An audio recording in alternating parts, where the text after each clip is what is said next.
Há alguns anos atrás, 2 filmes britânicos receberam o Oscar da Academia de melhor filme do seu respectivo ano. E ambos foram a respeito de 2 homens. Um foi Eric Liddell e o outro foi Gandhi. Ambos tiveram a força e a coragem, quando sob pressão, de dizer não a si mesmos, de exercer autodisciplina. Quero tomar como meu texto de hoje 1 Coríntios, capítulo 10, começando com o versículo 12. Aquele, pois, que pensa estar em pé, veja que não caia. Não vos sobreveio tentação. Ouçam isto: não vos sobreveio tentação que não fosse humana. Todo ser humano enfrenta tentações no decorrer de sua vida. Mas Deus é fiel e não permitirá que sejais tentados além das vossas forças. Pelo contrário, juntamente com a tentação, vos proverá livramento, de sorte que a possais suportar. Deus proveu escape, se você conhece a Cristo. Bom, aqueles 2 filmes tiveram um tremendo impacto sobre o mundo. O de 1982 foi Carruagens de Fogo, a história de Eric Liddell, um jovem que disse não a si mesmo e sim a Cristo. Ele surpreendeu o mundo quando se recusou a correr num domingo nas Olimpíadas de Paris de 1924. E vocês todos sabem que ele disse não até mesmo ao príncipe de Gales, que lhe pediu que corresse, porque ele era o homem mais rápido do mundo nos 100 metros. Mas ele disse não, porque ia ser num domingo e era contra suas convicções bíblicas escocesas. E recentemente foi comemorado o 60º aniversário da grande vitória de Eric Liddell nas Olimpíadas, porque ele correu nos 400 metros, em que ninguém achava que teria chance, e venceu. E fizeram esse grande filme a respeito da sua vida. E o que muita gente não sabe é que a vida de Eric Liddell não se limitou àquela vitória, porque depois que se formou na Universidade de Edimburgo, quando partiu, a estação estava lotada de colegas e professores cantando "Saudai o nome de Jesus", porque Eric Liddell foi para a China como missionário. Foi capturado pelos japoneses durante a guerra e morreu num campo de concentração japonês. Mas naquele campo, ele trouxe alegria e coragem a todos os prisioneiros, pois pregou para eles e cantou para eles, ministrando as suas almas. E ouvi dizer que estão preparando um outro filme, mostrando sua vida ali, porque ele teve coragem de dizer não. O mundo ouviu falar dele, porque ele disse não àqueles que tentaram fazer com que abandonasse as suas convicções cristãs pessoais. E eu penso em William Booth, há pouco mais de 100 anos atrás, que fundou o Exército da Salvação. Ele se converteu, tornou-se um vigário, um pastor, e foi para as favelas de Londres, para as zonas da luz vermelha. Pregou entre a gente pobre, formou um pequeno grupo chamado Banda Aleluia, e ia às esquinas, e ia também às prisões. E alguns dos líderes religiosos da época não gostaram daquilo.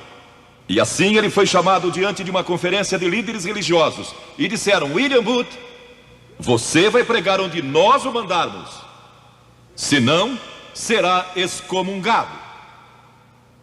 Ali estava ele, diante daquela vasta assembleia de pastores. Que podia dizer? Catherine Booth, que se tornou tão famosa quanto ele, sua esposa, estava na galeria e abanou o seu lenço gritando: William, diga não! E William obedeceu sua esposa e disse não. E assim nasceu o Exército da Salvação.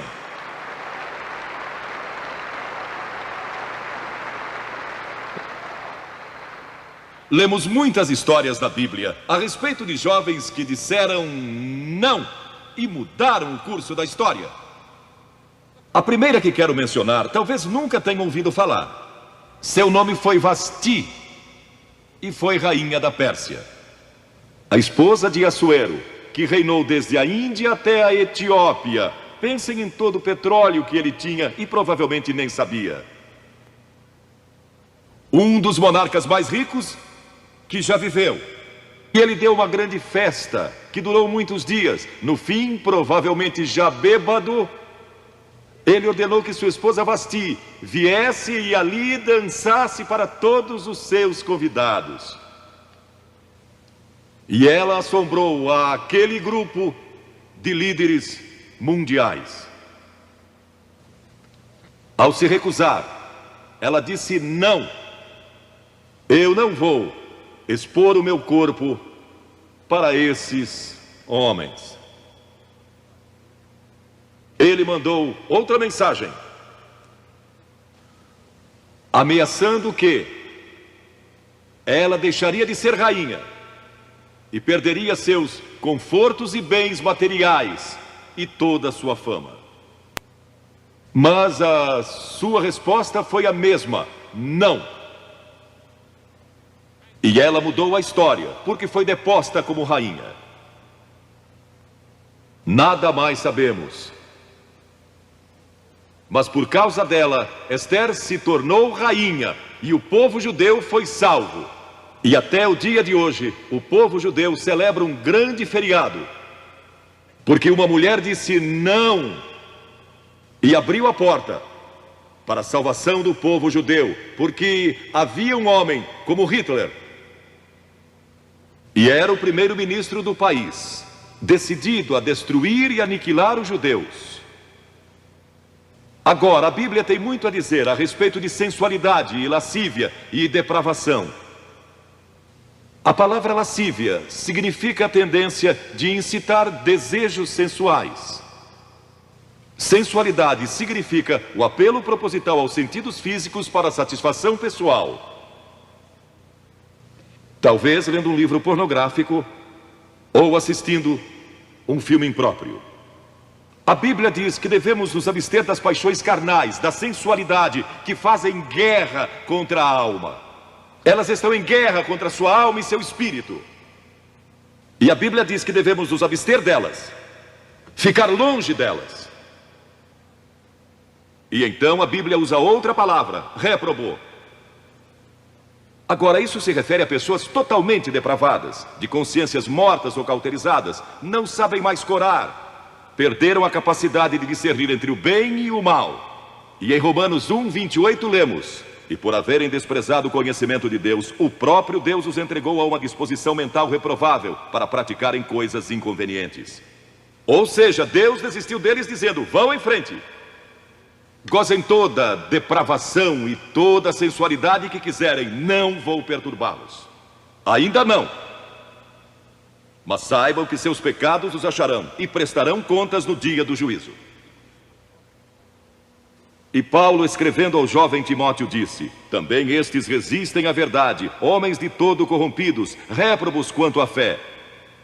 Em outras palavras, rejeitaram a Cristo por tanto tempo que suas consciências se cauterizaram e seus corações se endureceram. E mesmo que o Espírito de Deus lhes fale, eles não podem ouvir. É por isso que é importante que você aceite a Cristo quando é jovem. É importante que venha a Cristo agora. Se o Espírito de Deus está falando com você, entregue a sua vida a Cristo, porque o dia pode chegar em que a sua consciência esteja morta e você não possa mais ouvir a voz de Deus. Ela disse não. Mas Vasti, você vai perder o trono, vai perder suas riquezas, pode até perder sua vida. Ela disse: minha resposta é não. Qual é sua resposta hoje àquelas coisas que são erradas? À mentira, à lascívia, à cobiça, ao preconceito racial? Qual vai ser? Você vai disciplinar seu corpo? Vai permanecer firme às convicções que Cristo e a Bíblia ensinam? Ou vai ceder e seguir pelo caminho largo que leva à destruição? Ou vai entrar pela porta estreita e pelo caminho apertado que conduz à vida eterna? Qual vai escolher? Você tem uma escolha hoje. Deus nunca vai forçá-lo a escolher. E então houve um outro jovem, um jovem chamado Daniel. E a Bíblia diz que Daniel resolveu em seu coração que não se contaminaria com as finas iguarias do rei, nem com o vinho que ele bebia. Agora, Daniel era um jovem que tinha um propósito. Ele havia sido capturado em Jerusalém. Quando o exército de Nabucodonosor invadiu a cidade, ele foi capturado e levado através de milhares e milhares de quilômetros à Babilônia, a quase 3.000 quilômetros de sua própria terra, sem aviões nem automóveis. Eram semanas de viagem. Mas ele estava resolvido a servir a Deus, e não devia ter mais de 12 ou 15 anos de idade. E Nabucodonosor, o grande rei, levara cativos de Jerusalém para a Babilônia, e ordenou que aqueles jovens, em quem não havia defeito, de boa aparência, instruídos em toda a sabedoria, fossem ensinados em sua corte, para que ele pudesse usá-los. Ele queria usar aqueles jovens judeus, porque sabia que eles tinham um dom especial. E durante o período de treinamento, mandou que lhes dessem os melhores vinhos e as mais finas iguarias, e todos os confortos disponíveis na corte de Nabucodonosor. Mas Daniel disse: não quero o vinho do rei, e não quero as iguarias do rei. Quero dormir no chão, não numa cama de penas. Quero viver uma vida simples e também disciplinada. Que diferença dos que mal podem esperar pelo dia em que possam sair de casa e se divertir. Mas não Daniel. Daniel estava longe de casa e ninguém saberia se ele fizesse algumas dessas coisas. Ninguém saberia se ele tivesse uma namorada e dormisse com ela, ou se embebedasse com o melhor vinho do rei. Ninguém saberia lá em Jerusalém, e ele poderia ter se tornado muito popular. Mas esse primeiro não, quando jovem, preparou-o para o grande não, quando era primeiro-ministro da Babilônia, e foi lançado na cova dos leões, porque não abandonou sua fé em Deus. Nós nos contaminamos ao comer demais, ou ao nos embebedarmos, ou ao tomar drogas, ou gastando tempo demais assistindo televisão, ou indo aos cinemas. Jesus declarou em Lucas capítulo 21: acautelai-vos, para que nunca vos suceda que os vossos corações fiquem sobrecarregados com as consequências da orgia e das preocupações deste mundo, e para que aquele dia não venha sobre vós repentinamente.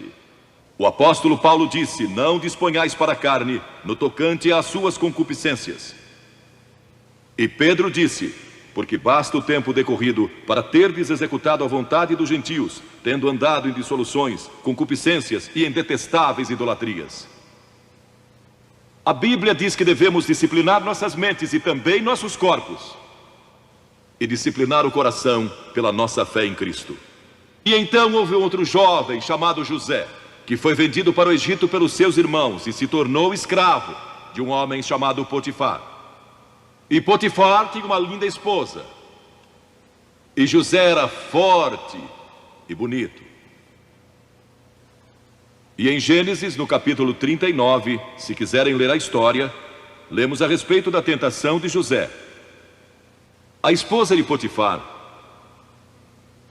se apaixonou por José, porque José se tornou mordomo de toda a casa de Potifar, cuidando dos seus negócios. E ela viu aquele belo jovem, viril e de boa aparência, andando pela casa e pelo jardim, cuidando dos negócios todos os dias, e ela o cobiçou.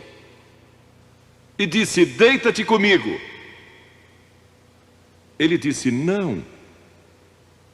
E acrescentou: não posso fazer isso ao meu senhor, que me confiou tudo o que tem, exceto sua esposa. Não posso pecar contra Deus, o Deus dos meus pais. Ele estava longe de casa, lá no Egito, quem saberia? Mas disse não. E quando disse não, na última vez, ela o agarrou e ele fugiu dela, deixando sua capa. E ela começou a gritar, chamando os servos e dizendo: ele tentou me violentar. O que não era verdade.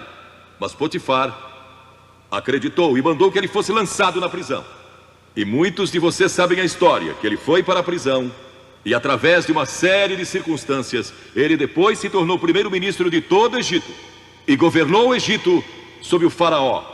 Deus o guardou e o promoveu, porque José teve a coragem de dizer não quando foi tentado. Agora, sexo não é pecado. O sexo nos foi dado por Deus para a propagação da raça humana e para nosso prazer, dentro de certos limites que Deus estabeleceu para o matrimônio. As características de um cristão são autocontrole e autodisciplina. E Paulo, escrevendo a Timóteo, disse: conserva-te a ti mesmo puro. Mas como você pode se conservar puro num mundo como este? Como pode se manter puro olhando para as bancas de jornais ou assistindo a alguns filmes? Como pode se manter puro com as tentações que enfrenta todo dia? Não pode, de modo algum, exceto se Cristo está em seu coração. Ele lhe dará força e o poder, porque nenhuma tentação lhe sobrevirá. Entregue sua vida a Cristo hoje, deixe que Ele controle a sua vida, deixe Ele ser Senhor de sua vida. Deixe que Ele controle essa área de sua vida, sua mente, seu corpo e sua vida sexual. Deixe que Ele tome conta dela. E lemos a respeito de um outro jovem chamado Moisés. Em geral pensamos em Moisés como um homem velho, de barba. Mas foi na juventude que ele tomou a decisão que o levou à grandeza. Porque a Escritura diz: pela fé Moisés, quando homem, talvez 17 ou 18 anos de idade, recusou ser chamado filho da filha do faraó. Recusou. Ele fez uma escolha, preferindo ser maltratado junto com o povo de Deus, a usufruir prazeres transitórios do pecado. Agora, observe que ele estava no Egito. Era filho da filha de Faraó, herdeiro do trono do Egito. E talvez seria o próximo Faraó. Mas ele fez uma escolha, porque sabia que seu povo, o povo de Israel, era escravo dos egípcios. E ele teve que tomar uma decisão no auge da sua glória. E no auge de tudo o que lhe foi oferecido. E ele disse não a Faraó. Não vou ser seu filho, prefiro sofrer e morrer com o meu povo e servir o Deus vivo e verdadeiro. E foi exatamente o que ele fez. E conhecemos Moisés hoje como um dos grandes homens da história. Ele rejeitou os prazeres transitórios do pecado. E há uma diferença entre prazeres e alegria. Quem ama os prazeres empobrecerá, diz a Bíblia. E ela cita um homem que disse: entreguei meu coração à loucura e aos seus prazeres, mas tudo isso é correr atrás do vento. Quem vive em prazeres está morto, embora viva, amando os prazeres mais do que a Deus. A Bíblia diz que há pessoas que amam os prazeres mais do que amam a Deus. É o seu caso? Você ama Deus mais do que ama prazeres pecaminosos? Não falo de esportes e todas essas coisas maravilhosas que temos. Falo de prazeres pecaminosos. Mas a alegria é produzida pelo Espírito Santo. E há centenas de passagens que falam dessa alegria. Você pode ter alegria, mesmo quando não tem prazer, porque a alegria é profunda. O anjo disse aos pastores naquela grande noite: não temais, pois vos trago boa nova de grande alegria, que o será para todo o povo. E mesmo no sofrimento, quando você recebe a Cristo, Deus não remove o sofrimento. Ele não remove todos os problemas e as dificuldades da sua vida. Não faz isso. Ele não promete, se você está desempregado, conseguir um emprego amanhã se você aceitar a Cristo hoje à noite. Ele promete que lhe dará graça e força e alegria em qualquer situação. Bem-aventurados sois quando os homens vos odiarem e quando vos expulsarem da sua companhia, vos injuriarem e rejeitarem o vosso nome como indigno, por causa do Filho do Homem. Regozijai-vos naquele dia e exultai. Ele disse: quando vierem a mim e tiverem problemas e tribulações e as pessoas odiarem vocês, ele disse: exultai, porque grande é o vosso galardão lá no céu, pois dessa forma procederam seus pais com os profetas. Todos que viverem piedosamente em Cristo serão perseguidos, a Bíblia diz.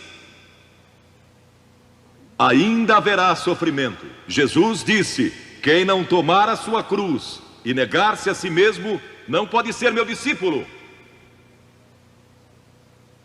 Moisés escolheu a alegria de seguir a Deus, em vez da vida de prazeres no Egito. O que você está seguindo? Qual é a sua escolha nesta hora? E então o último é Jesus. Jesus foi tentado em todas as coisas à nossa semelhança, mas sem nenhum pecado. Quer dizer que Jesus foi tentado a mentir? Sim. Que Jesus foi tentado a cobiçar? Sim. Que ele foi tentado a adulterar? Sim.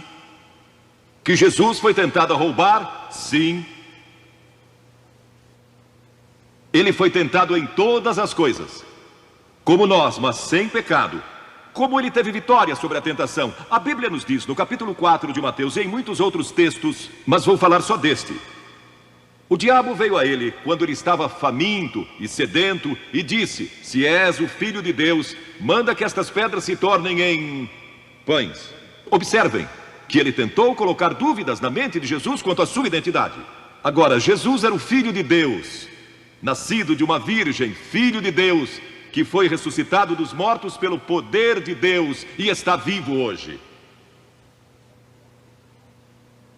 Mas o diabo pôs dúvidas em sua mente. Ele estava fraco e cansado e faminto, um ser humano. Ele não enfrentou o diabo como Filho de Deus, enfrentou-o como homem. E ele sempre respondeu citando as Escrituras. É por isso que você deve decorar as Escrituras. Nem só de pão viverá o homem, mas de toda palavra que procede da boca de Deus. Jesus disse que há uma coisa que é mais importante que a comida, e sexo, e coisas materiais. É sua vida espiritual. E então ele disse: se tu és o Filho de Deus, atira-te abaixo, porque está escrito: aos seus anjos ordenará a teu respeito que te guardem, para não tropeçares. E Jesus de novo respondeu: está escrito, não tentarás o Senhor teu Deus. E então o diabo levou a um alto monte e lhe mostrou todo o futuro do mundo, todos os reinos que ainda estavam por vir. E lhe disse: se dobrares o teu joelho